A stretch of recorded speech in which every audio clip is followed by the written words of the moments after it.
திமுக பேசுறதுக்கு யாரா இருக்காங்களா பாத்திருக்கீங்களா? டிவியில வந்து பத்திரிகையாளருங்கிற போர்வையில ஏதாவது ஒரு அமைச்சரோ ஒரு எம்எல்ஏவோ யாராவது ஒரு ஆள் வந்து என்னுடைய கொள்கை, என்னுடைய ஆட்சி, என்னுடைய முதல்வர், என்னுடைய துணை முதல்வர் எவ்வளவு சிறப்பா நிர்வாகம் பண்ணிட்டு இருக்காரு பாத்தீங்களா அப்படின்னு சொல்றதுக்கு யாரா வராங்களா? ஏன் வரல? நம்ம ராஜ்மோகன் அண்ணனை பார்த்து கடுமையான கேள்விகள்.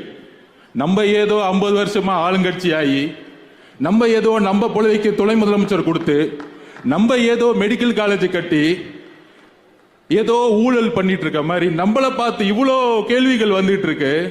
ஆனால் திமுக பத்தி எந்த கேள்வி கேட்கவே மாட்டாங்க. ஏன்னா அவன் பத்திரிகையாளனே கிடையாது.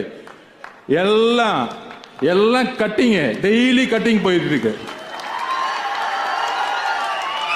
கமிஷனு, கட்டிங்கு, ஷேரு, இதுதான் மேட்ரு. மொத்தமே அவ்வளவுதான். திமுக அவ்வளவுதான். டெய்லி கட்டிங் அடிக்க தெரியணும், கமிஷன் அடிக்க தெரியணும், ஷேர் பண்ணணும், கட்டிங் அடிக்க தெரியணும். இதுக்கு பத்திரிகையாளர் டிவியில் உட்கார்ந்து டிபேட் பண்ணிட்டு இருப்பாங்க.